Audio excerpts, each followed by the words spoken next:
7 web சீரிஸில் உள்ள அனைத்து எபிசோடுகளையும் காண உடனடியாக Black Sheep Value ஆப்பை டவுன்லோட் செய்யுங்கள்.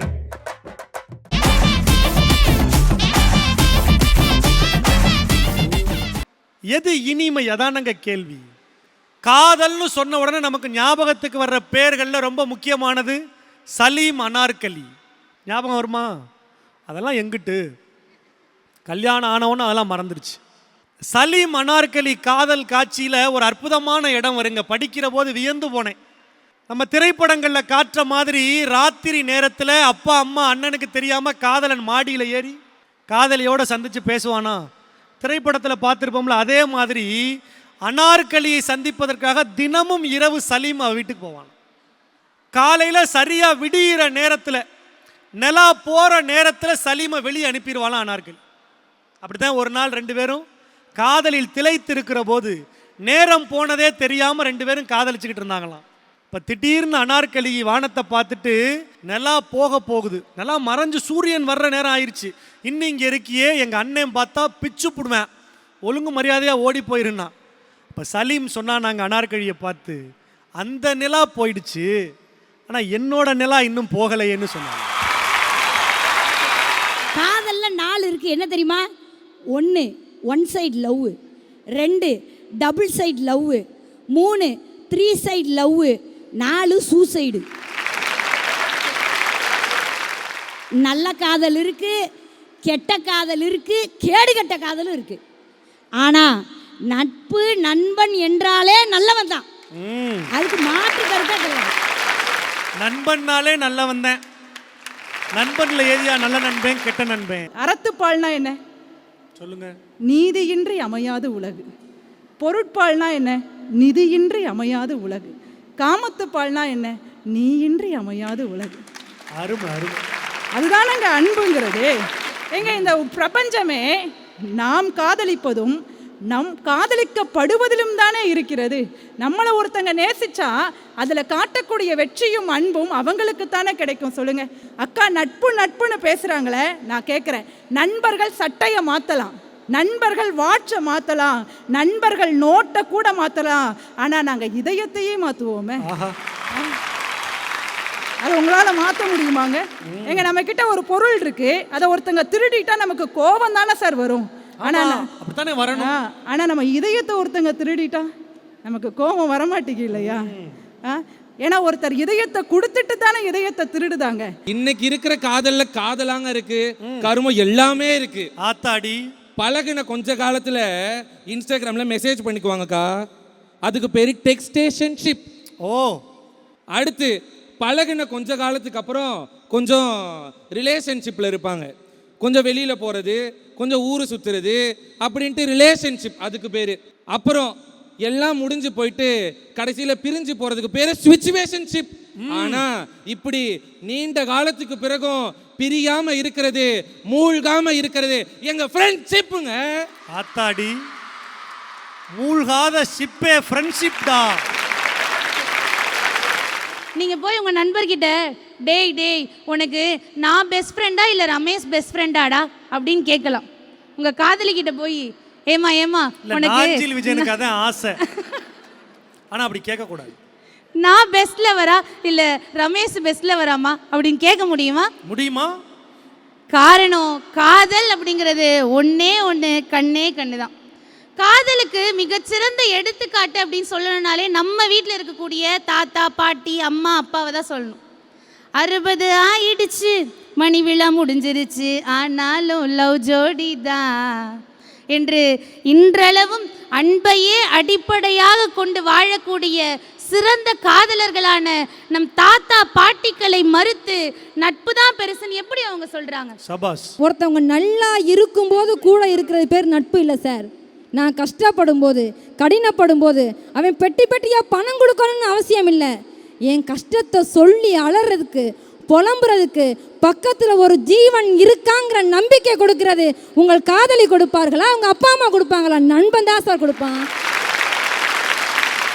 இந்த உலகத்தில் எண்ணற்ற இயக்குநர்களை இயக்கி கொண்டிருப்பதும், எண்ணற்ற காதல் நடிகர்கள் இந்த உலகிற்கு அறிமுகப்படுத்தியதும் எங்களுடைய நட்பு அப்படிங்கிறத நீங்கள் மறந்துடாதீங்க. நடுவர் அவர்களே, நீங்கள் காரைக்குடி, அதனால் உங்களுக்கு இவரை தெரிஞ்சிருக்க வாய்ப்பு இருக்குங்க. காரைக்குடியில் ஒரு மிகப்பெரிய ஒரு பணக்காரர் இருக்கிறார். அந்த பணக்காரர்கிட்ட ஒரு சமையல்காரர் வேலை பார்க்கிறார். அவர் ஒரு நாள் உட்காந்து ஆசுவாசமாக பேசிட்டு இருக்கும்போது அந்த சமையல்காரர் பார்த்து கேட்குறாரு, ஐயா, இந்துக்களுக்கு வாழ்நாள் ஆசையாக காசிக்கு போகிறது இருக்கும், இஸ்லாமியர்களுக்கு மெக்கா மெதினாவுக்கு போகிறது வாழ்நாள் ஆசையாக இருக்கும், நீங்கள் கிறிஸ்துவராக இருக்கீங்க, உங்களுடைய வாழ்நாள் ஆசை என்னங்கய்யான்னு கேட்டதுக்கு அந்த சமையல்காரர் சொல்கிறாரு, எனக்கு என்னையா பெருசாக ஆசை வந்துட்டு போகுது, என்ன மாதிரி ஆட்களுக்கெல்லாம் அந்த போப்பாண்டவரை அந்த கிறிஸ்துவ தந்தையை போய் நேரில் பார்க்குறதாயா சந்தோஷம் அப்படின்னு சொல்லிட்டு போயிட்டாருங்க. ஒரு நாள் அந்த பெரிய பணக்காரர் வாட்டிகன் சிட்டியில் இருக்கக்கூடிய அந்த போப்பாண்டவர்கிட்ட அப்பாயின்மெண்ட்டு வாங்கி இந்த சமையல்காரரை அழைச்சிட்டு போகிறார். நேரில் போய் உட்காந்த உடனே போப்பாண்டவர் பார்த்து பேசுகிறார். இப்போ அந்த பெரிய பணக்காரர் அவரை அறிமுகப்படுத்திக்கிறார். என் பேர் இது, என் ஊர் இது, உங்களை பார்க்கறதுக்காக வந்திருக்கோன்னு சொன்ன உடனே போப்பாண்டவர் எந்திரிச்சு ஆற தழுவி நன்றி சொன்னாராம். அதற்கு அந்த பெரிய பணக்காரரும் சொன்னாராம், நான் வந்தது எனக்காக இல்லை, நான் வந்ததை இவருக்காக தான் வந்தேன், இவர் என்னுடைய சமையல்காரர் என்று சொன்னாராம். நட்பு சார். அந்த பணக்காரர் வேறு யாரும் இல்லைங்க, காரைக்குடியை கல்வி நாடாக, கல்வி ஊராக, கல்வி என்று சொன்னால் வாரி வழங்கிய வள்ளல் அழகப்பர் தான் அந்த பெரிய பணக்காரர். அவரிடம் வேலை பார்த்த சமையல்காரர் தான் அந்த நண்பர். சமயக்காரன் நீங்கள் எனக்கு வேலையாட்கள் கிடையாது சார். ஒரு முதலாளியும் தொழிலாளியும் இருக்கக்கூடிய அந்த நட்பு உணர்வு வாட்டிகன் சிட்டியில் இருக்கக்கூடிய பாண்டவரை போய் நேரில் சந்திக்க முடியும் சொன்னால் அது காதலால் முடியாது, நட்பால் முடியும். கடல் கடந்து உங்கள் ஆசையை, பாசத்தை, கனவை நிறைவேற்ற முடியும் என்று சொன்னால் அது நட்பால் அமர்த்து தான் சார் முடியும். சார் இன்னைக்கெல்லாம் நிறைய பசங்களுக்கு மீசை முளைக்கலையா, கவலைப்படாதீங்க, லவ் பண்ணுங்க, மீசை என்ன தாடியே முளைக்குண்டா. அண்ணன் சொல்லக்கூடிய அட்வைஸ்டா. உண்மையில இன்னைக்கு நான் இவ்வளவு சந்தோஷமா இருக்கேன்னா அது என்ன காரணம் தெரியுமா சார்? என்ன காரணம்? என் மனைவியுடைய காதல் சார். வாழ்க்கையில கண்ணா பின்னான்னு ஓடிட்டு இருந்த என்னுடைய வாழ்க்கையை செம்மைப்படுத்தியது மரியா என்கின்ற என்னுடைய மனைவி சார். என் வாழ்க்கையில் சமீபத்தில் கூட சில பிரச்சனைகள்லாம் வந்துச்சு. அப்போ கூட கவலைப்படாதீங்க, உங்களை பற்றி எனக்கு தெரியும் சொல்லி எனக்கு உறுதுணையாக இருந்தது என்னுடைய மனைவியுடைய காதல். அதுதாங்க உண்மையான காதல். காதலுக்குன்னு ஒரு சின்னம் இருக்கு. என்ன சின்னம்? தாஜ்மஹால். ஆமா. நட்புக்குன்னு ஒரு சின்னம் இருக்கா? இல்லையே. கூடி போனா 10 பாட்டில் காட்டுவீங்க, அவ்வளவுதான். அதை விட்டுட்டு என்ன காட்ட முடியும்? நட்பில் பழி வாங்கும் எண்ணம் இருக்கும், ஆனால் காதலில் என்றைக்குமே பழி வாங்கும் எண்ணம் இருக்காது. காதல் தோல்வி அடைஞ்சா கூட என்னுடைய காதலி எங்கேயாவது போய் நல்லா இருக்கட்டும் நினைப்பாங்க. அதுதாங்க உண்மையான காதல். ஒரு தாத்தா பாட்டி இறந்துட்டாங்க, எல்லாரும் அழுதுகிட்டு இருக்காங்க, தாத்தா மட்டும் அளவே இல்லையா. ஊரில் வரவன் போதவெல்லாம் கேட்குறான், ஏப்பா உன் மனைவி இறந்துருக்கா, உன் கண்ணில் ஒரு சொட்டு கண்ணீர் கூட வரலையான்னு. அந்த மனைவியுடைய உடலை அந்த வீட்டு வாசலை தாண்டி எடுத்துகிட்டு போகும்போது அந்த தாத்தாவின் கண்ணில் கண்ணீர் வந்தது. அப்போ கேட்டாங்களாம், ஏன் இவ்வளோ நேரம் அழலை, இப்போ மட்டும் ஏன் அழுகிறேன்னு. அதுக்கு அந்த தாத்தா சொன்னாராம், என் பொண்டாட்டி இருக்கால, என் பொண்டாட்டி இது வரைக்கும் இந்த வீட்டு வாசலை தாண்டும் போது என்கிட்ட ஒரு நாள் கூட சொல்லாமல் போகலை, ஆனால் முறையாக என்கிட்ட சொல்லாமல் வெளியே போகிறாளே, அதை நினச்சி நான் அழுகிறேன்னு சொன்னால் அதல்லவா உண்மையான காதல். சென்னை டி நகரில் ஒரு துப்புரவு பணியாளர் பத்மான்னு பேர்.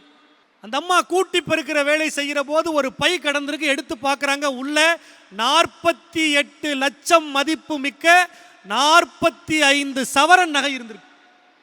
அடுத்த வேலை சாப்பாட்டுக்கு வழி இல்லாத துப்புரவு பணியாளருங்க. அந்த அம்மா அந்த பையை எடுத்த இடத்துல சிசிடிவி கேமரா கூட கிடையாது. அதுதான் நாம் மனசில் வச்சுக்க வேண்டிய செய்தி.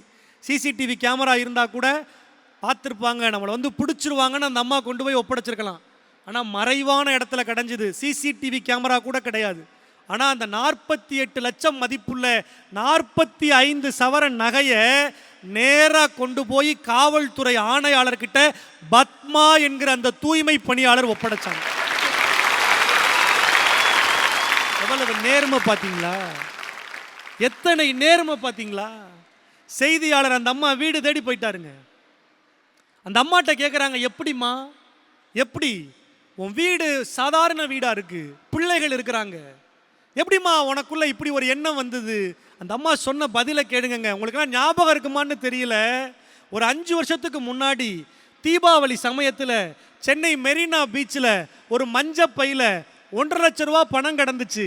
அதை ஒரு துப்புரவு பணியாளர் எடுத்து கொண்டு போய் போலீஸ் கமிஷனர்கிட்ட கொடுத்தாருல, ஞாபகம் இருக்கா? அவர் யாரும் இல்லைங்க, என் காதல் கணவர் தான் அவர். என் காதல் கணவர் தான் அவர்.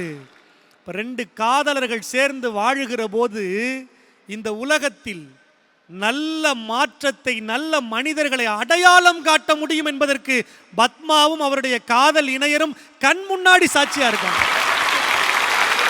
இந்த காதல் ஒரு காலகட்டத்தில் காலாவதி ஆகிறது. ஆனால் காலம் கடந்தும் நம் நினைவில் நின்று இனிமை சேர்ப்பது காதலை விட நட்புதான். காலம் கடந்தும் நம் நினைவில் நின்று இனிமை சேர்ப்பது காதலை விட நட்புதான்.